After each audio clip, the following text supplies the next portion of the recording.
Why should hospitality be such a feature of the church's life? I think it's because our God is a God of hospitality, that we have been called in to the promise God bestowed on Israel as Gentiles is an extraordinary gesture of hospitality by our God. And that means, as a people called out of the world to be for the world, a witness to such a God, we have an obligation to always welcome the stranger. And the stranger, of course, first and foremost is God. And then, from having to learn what it means to be hospitable to God, we learn how to be hospitable to our neighbor who bears the description stranger. And we hope that through that hospitality, we become friends. What it means for the church to remember the poor can become a way to stigmatize the poor as some general category. So it becomes very important that we, and by we I mean Christians who are not poor, at least we have money, not to simply think that what we're about is doing something for the poor rather than learning how to be with the poor. So the current criticisms of aid as debilitating the poor are oftentimes quite accurate. And I think that there is a developing understanding, one of the quite different forms of what it means to be poor. I mean, to be poor is not just to lack money. It is to lack hope. And so exactly what Christians who are often poor need to do is to learn to be with one another in a manner that we do not lose hope in the world, and that is basically hopeless. You can't use God up. So worship is a reminder or an instantation of God's abundance that we can never use up. And so the poor learn, as we all learn, that God is a gift that we accept, and through the acceptance, without regret, we discover that it can't be used up. So worship becomes a vital resource to help us know better how to live in a world that assumes scarcity, and that assumption of assumed scarcity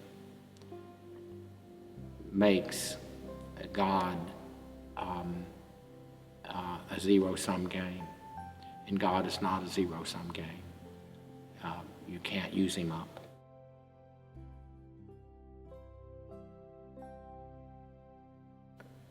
The movement for adoption of children, I think, must begin by the recognition that adoption is the first way of parenting for Christians, even for our own, quote, biological children. The act of baptism is an act that you hand the child back to the parents, not because the child is theirs, but because they represent an office of a community called parenting, that they pledge themselves to bring the child up in the faith. So, interestingly enough, all Christian parenting is first and foremost adoption. And the church is a totalitarian institution, just to the extent that we think we can hold parents accountable to doing their duties toward their children, because their children are not theirs.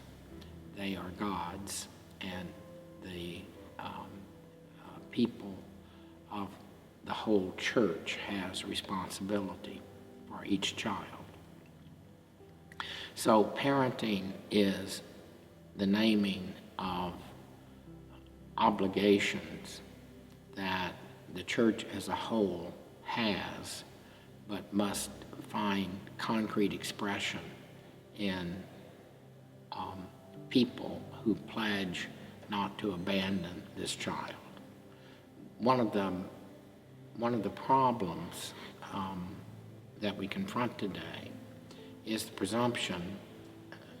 Many people use medical technologies to try to enact the presumption that the child is ours only if the child is biologically ours. That's a pagan assumption.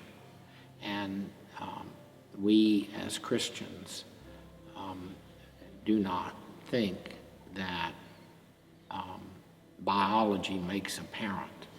What makes a parent is their willingness to accept the office that the church has designated for the good upbringing of children.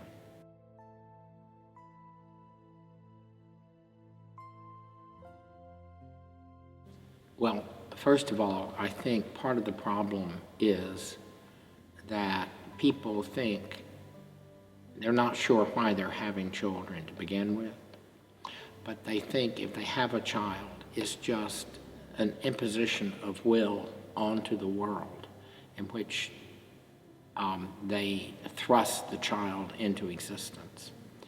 And therefore, they think because they have arbitrarily willed to have a child, that they don't want to harm the child, and so the child needs to be good. They need to be perfect. And therefore, if the child is born in some way disabled, it becomes a judgment on what they thought they were doing.